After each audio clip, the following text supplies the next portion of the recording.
Alright, so let's get right into this. You love your dog, right? Of course you do. It's like this primal, ancient bond we have with these animals. They're part of the family, part of the pack. But here's something that's gonna hit you right in the gut. What if the way you're showing that love, the very act of filling their bowl every day, is actually hurting them? What if it's cutting years off their life? It's a wild thought, man. We think we're doing the right thing, giving them the best, but the data is starting to paint a really concerning picture. We're talking about a fundamental misunderstanding of what these animals actually need to thrive, not just survive. It's crazy to think about. We spend all this money on toys, beds, vet visits. But the single most impactful thing we do for them, multiple times a day, is feeding. And it turns out, that's where the biggest mistakes are being made. We've got this new veterinary nutrition report, slated for 2025, and the early numbers are just staggering. It says that 83% of dog owners, that's more than 8 out of 10 people watching this right now, are unintentionally shortening their dog's lifespan through common feeding habits. It's not malicious. Nobody's trying to do this. But the ignorance is having a deadly effect. So, what we're gonna do in this video, this 20-minute YouTube checklist guide, is break it all down. We're not just gonna scare you with stats. We're gonna pull back the curtain on the 10 most common and most dangerous feeding mistakes that people are making right now. These are the habits that veterinarians are seeing every single day, the ones that lead to obesity, disease, and a life that's cut tragically short. We're gonna get into the science, the biology, and the simple, powerful logic behind why these habits are so destructive. This isn't about blame, it's about empowerment. It's about giving you the tools to make a real change. The goal here is simple, to give you a clear, actionable checklist for each mistake. No vague advice, no just do better nonsense. We're talking concrete steps you can take the second this video is over to completely overhaul your dog's health and potentially add years back to their life. Think of this as a deep dive, a masterclass in canine nutrition that cuts through all the marketing bullshit and industry noise. We're going to equip you with the knowledge to protect your best friend. So grab a notepad, pay close attention, because this is one of the most important conversations you can have about your dog's well-being. First up, the big one. The mistake that's at the root of so many other health problems, overfeeding. It sounds so simple, right? Just give them less food. But it's way more complicated than that. It's a trap almost everyone falls into. We see a little pudge on our dog and we think it's cute. We call it fluffy. But what you're really looking at is a biological time bomb. Every single extra calorie you feed your dog day after day, week after week, contributes to a state of chronic inflammation and metabolic stress. It's a slow-motion disaster that quietly wreaks havoc on their internal systems, joints, heart. This isn't just a theory, man. This is backed by some serious science. There was a landmark 14-year study on Labrador retrievers. One group was fed 25% less than their littermates who were allowed to eat freely. The results were mind-blowing. The lean-fed dogs lived, on average, almost 2 years longer. 2 years. And they had a much later onset of chronic diseases like arthritis. So when we talk about cutting your dog's lifespan, this is the mechanism. Excess calories accelerate the aging process on a cellular level. It's not about one big meal, it's about the relentless, cumulative damage of just a little extra over a lifetime. So how do you fight this? You have to stop guessing. Stop using that random cup you found in the drawer, or just eyeballing it. That's the path to disease. The first step is to get objective data. You need to know exactly what your dog weighs, not what you think they weigh, or what they weighed 6 months ago at the vet. Get them on a scale, today. That number is your starting point, your anchor in reality. Without that, everything else is just a complete shot in the dark, and you're playing Russian roulette with their health. It's about treating their diet with the same precision you'd want for your own health. Once you have that weight, the next step is to do the math. You have to calculate their specific daily caloric needs. This isn't a one-size-fits-all number. It depends on their current weight, their age, their activity level, and whether they're spayed or neutered. You can find calculators for this online, or better yet, ask your vet for a precise number. This is your dog's daily calorie budget. Every single thing that goes into their mouth. Every meal, every treat, every little scrap has to be accounted for within this budget. It's the only way to get control and reverse the damage of calorie creep. Okay, you've got the magic number, the daily calorie target. Now, how do you actually deliver that exact amount? This is where most people fail again. They look at the feeding guide on the back of the dog food bag. Here's a secret. That guide is a marketing tool. It's designed to sell more food, and it's often calibrated for the most active, intact dogs on the planet. It's almost always too much for the average family pet. You cannot trust it. The only tool you can trust is a kitchen scale. You need to weigh your dog's food in grams for every single meal. This is non-negotiable. It's the difference between being a professional and being an amateur. Think about it. When you scoop food, the density of the kibble, the size of the scoop, how much you shake it, it can vary the calorie count by 20 to 30% each time. That's a massive margin of error. Over a year, that variance can easily pack 5 or 10 pounds onto your dog. Using a digital kitchen scale removes all the guesswork. It ensures that the calorie number you calculated is the calorie number your dog is actually consuming. It turns feeding from a vague ritual into a precise, scientific process. This single habit change is probably the most powerful thing you can do for your dog's longevity. Next, you have to kill the all-day buffet.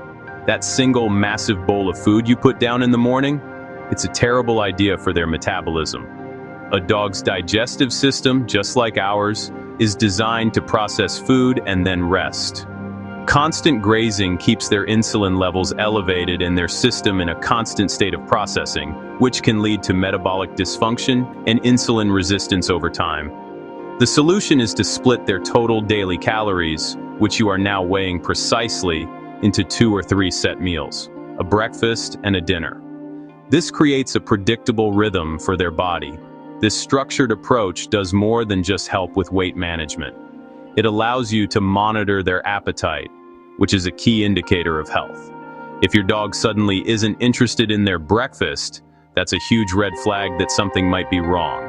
If their food is just sitting out all day, you might not notice they haven't eaten for 24 hours. Scheduled meals turn you into a more observant and responsible owner. It creates a routine, a ritual, that strengthens your bond and puts their biological needs first. It's a fundamental shift from just providing food to actively managing their health. Let's dig deeper into a habit that stems directly from overfeeding, free feeding. This is filling the bowl and leaving it out 24/7 dog grazes whenever. To many, it seems convenient, like freedom and autonomy. But what you're doing is setting them up for lifetime health problems, biologically unnatural. Wild canids hunt, they gorge, then fast. Their bodies are built for feast and famine. Leaving food out destroys that rhythm. Dog nibbling here, crunching there, never true hunger or satisfaction. Constant grazing overworks digestion and messes with hormones. Each bite triggers insulin release. Chronic snacking leads to elevated insulin resistance, metabolic syndrome, higher risk of diseases like diabetes. You're pushing the pancreas to the breaking point. Most obvious result, obesity. It's almost impossible to know daily calorie intake. 2 cups or 4? You can't. Certain breeds like labs, beagles lack an off switch. They eat when food is available. Ancestral programming. Endless carb-heavy kibble is a test of willpower. They will fail. Free feeding makes food background noise, leads to picky eating, holding out for treats or scraps. It also robs training and bonding chances. Structured mealtime reinforces leadership, makes food valuable. Free feeding teaches entitlement. Close the all-day buffet.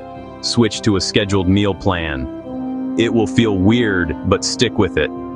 First step, decide feeding times. 2 meals a day, 1 in the morning, 1 in the evening, roughly 8 to 12 hours apart. Puppies may need 3 smaller meals or 4 smaller meals. Be consistent, same times every day. Regulates metabolism and potty schedule. All right, let's get into the next big one, man. Number 3 on the list, excessive treats and snack calories. This is where it gets insidious. It's the silent killer of your dog's health. You think you're just giving them a little love, a little good boy reward, but what you're really doing is pumping them full of empty calories. It's like you wouldn't eat a whole bag of potato chips every day and expect to be healthy, right? These little bites, these dental chews, these bits of jerky, they add up, man. It's a death by 1,000 cuts. 1,000 little snacks that are wrecking their metabolism and packing on the pounds. It's a crazy blind spot for so many owners. You gotta wrap your head around the math of it. That one little pig ear you give your dog to keep him busy. That could be like a quarter of his entire daily caloric needs. It's like you sitting down and eating a whole extra cheeseburger just because you were bored. People hand out these dental sticks that are marketed as healthy, but they're often just packed with sugar, starches, and calories. They're basically dog candy. So the first step in the checklist here is to get real about this. You have to commit to a new rule. Treats should make up less than 10% of your dog's total daily calories. If your dog is supposed to eat 500 calories a day, that means they get a maximum of 50 calories from treats. Once you've committed to that 10% rule, what do you actually use for treats? You don't need those processed mystery meat sticks from the checkout aisle. A fantastic hack is to just use a portion of their regular high-quality kibble. Take a small handful from their daily meal allowance and put it in a separate container.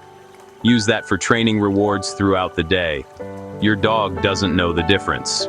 Another powerful tool in your arsenal is low-calorie vegetables. Green beans, baby carrots, little pieces of bell pepper, small cube of zucchini. Most dogs love the crunch, and you're giving them something that's packed with fiber and nutrients instead of fat and sugar. My dog loves frozen green beans. It's like a little popsicle for him. You have to make sure you know which veggies are safe, no onions or garlic, but there's a whole world of healthy, low-calorie options out there. The final piece of this puzzle is accountability. It's just too easy to lose track. The solution? Log everything. Use a feeding app on your phone or even just a simple notebook stuck to the fridge.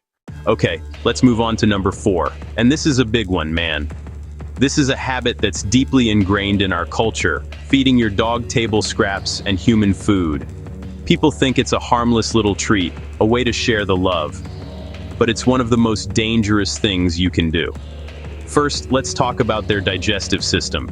A dog's gut is not the same as a human's. It's a finely tuned machine designed for a specific type of diet. When you throw in a bunch of rich, fatty, seasoned human food, you're basically throwing a wrench into the gears. It can cause immediate problems like pancreatitis, which is an incredibly painful and potentially fatal inflammation of the pancreas, often triggered by a single high-fat meal. Beyond the immediate digestive upset, you're playing Russian roulette with toxicity. Warning: onion, chocolate, grapes, xylitol. Xylitol. Even a tiny amount can cause a catastrophic drop in a dog's blood sugar and lead to liver failure. You might not even know it's in the food you're giving them. We just see a piece of leftover steak or a little bit of pasta. But that steak might have been cooked with onion powder. That pasta sauce could have garlic in it. You're not just giving them steak, you're giving them a cocktail of ingredients that their body is not equipped to handle. It's a huge, unnecessary risk. Every time you scrape your plate into their bowl, you are gambling with their life.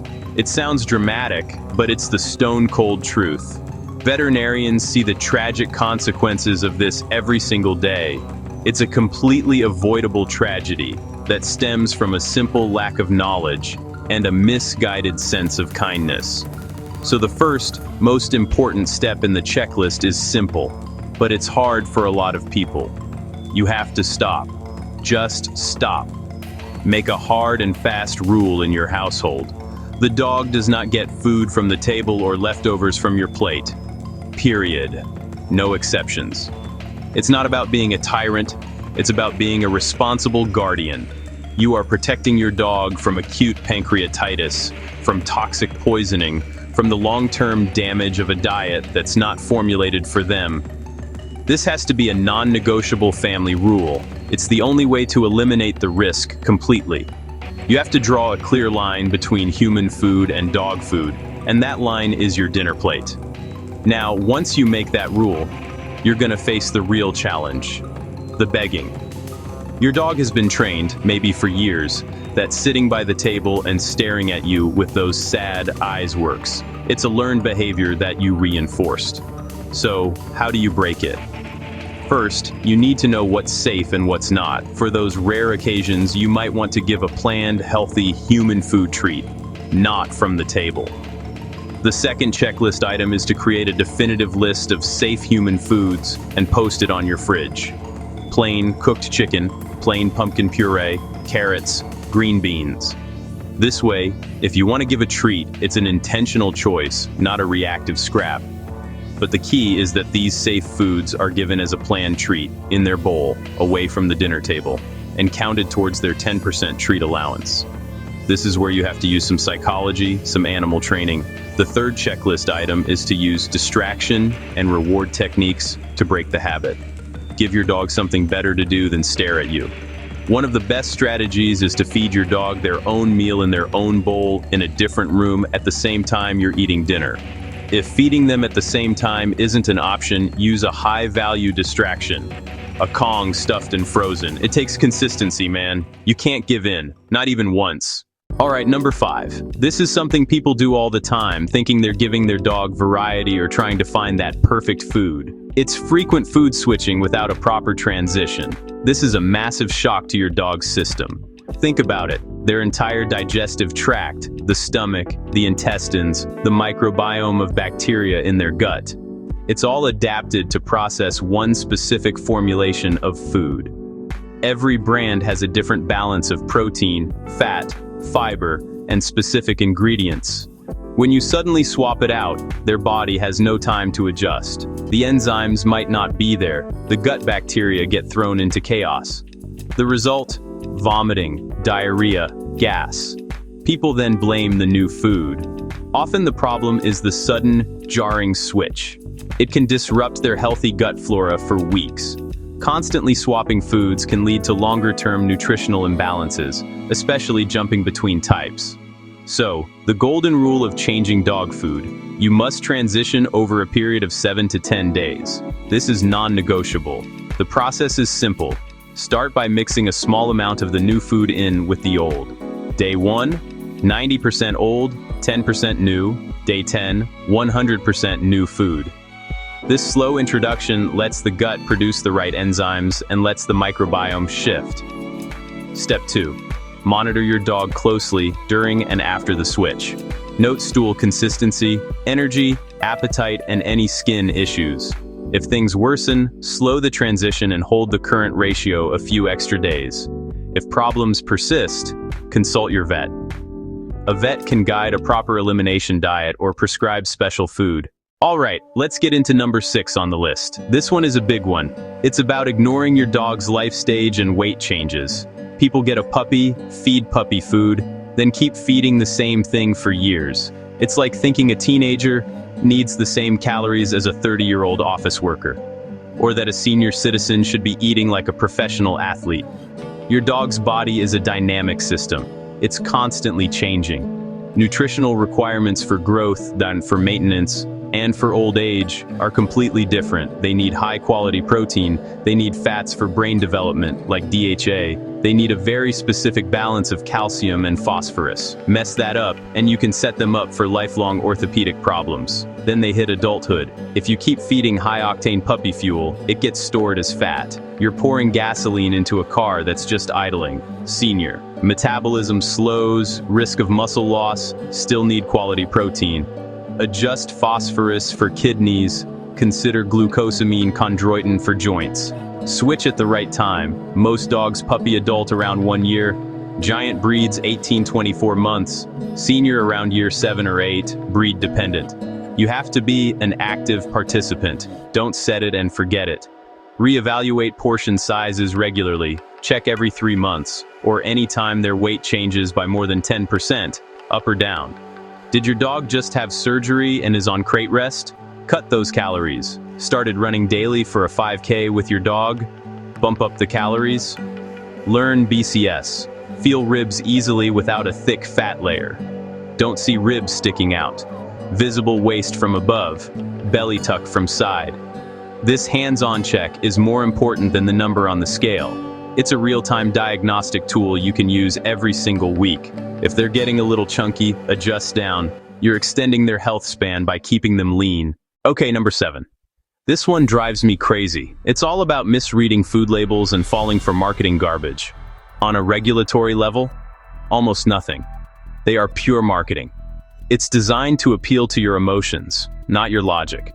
You have to train yourself to ignore the pretty picture and flip it over to the fine print. The first thing is the guaranteed analysis. Min protein, fat, max fiber, moisture. It's your macro snapshot. Convert to dry matter basis to compare across moistures. Next, look for calories per kilogram and per cup. Energy density. Switching foods without this can double or halve intake. A cup must be an actual 8-ounce measure. Better, weigh. Look for named meats high in the list. Avoid vague meat and bone meal or animal byproduct meal. Assess carb quality, whole grains versus fillers, and fiber.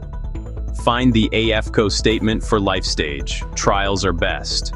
No statement, do not buy it. Period. Okay, let's talk about number 8. This has been a huge topic of conversation for the last few years. Grain-free blew up. The story. Grains are fillers, dogs are wolves, avoid corn, wheat. Dogs aren't wolves. They've adapted to digest starches, grains. FDA-linked reports of DCM with certain grain-free diets high in legumes. Science ongoing, red flag is real. Diagnosed grain allergy is rare. Beef, chicken, more common. No reason to go grain-free without vet diagnosis. Specialty restricted diets are medical tools. If you suspect allergy, do a strict vet-supervised elimination trial. Only use specialty diets if your vet tells you to. Long-term grain-free? Talk to your vet about baseline tests. Consider an echocardiogram. Feed a well-formulated diet that includes grains unless your vet confirms a reason not to. All right, let's get into something that seems obvious, but people screw it up all the time. Your dog isn't a machine. One size doesn't fit all days. Activity swings change needs. Weather changes output. Feed the life, not the bag. Vets use the 10 to 20% rule. Big hikes, swims, training, bump intake 10 to 20%. Lazy weeks? Reduce the same. Track activity and body condition monthly. Hands and eyes, app. If you can't feel ribs, too heavy. If ribs pop, too thin. Adjust accordingly. Okay, so you've dialed in the calories, you're measuring the food, you're adjusting for activity. You think you've got it all figured out. But what if I told you the bowl you're putting that perfectly measured food into is a biological weapon? Your dog's bowls are breeding grounds. E. coli, salmonella, listeria, bad for them and you. Studies rank pet bowls among the germiest spots in the house. That slimy film? Biofilm, hard to remove with a quick rinse. Low-grade bacterial exposure fuels chronic inflammation. Premium fuel into a rusty tank. Makes no sense. Wash food bowls daily with hot, soapy water or dishwasher. Prefer stainless or ceramic. Plastic scratches harbor bacteria. Store kibble in original bag placed inside an airtight container. Air and humidity oxidize fats, destroy vitamins, nutrition vanishes. Keep the lot expiration for recalls and freshness. After expiration, nutrition isn't guaranteed. Premixes degrade. If it smells off or shows mold, toss it. Health, sunk cost. Control the variables. Clean bowl, airtight storage, fresh food. So, there you have it. It's not just one thing, it's a system. It's about looking at the whole picture. The calories you scoop, the cleanliness of the bowl, the way you respond to your dog's changing needs. This isn't about being perfect, it's about being better. Small, daily habits add up. These can turn into extra months or even extra years with your best friend. Choices you make morning and night directly impact health span and lifespan. You have more control than you think.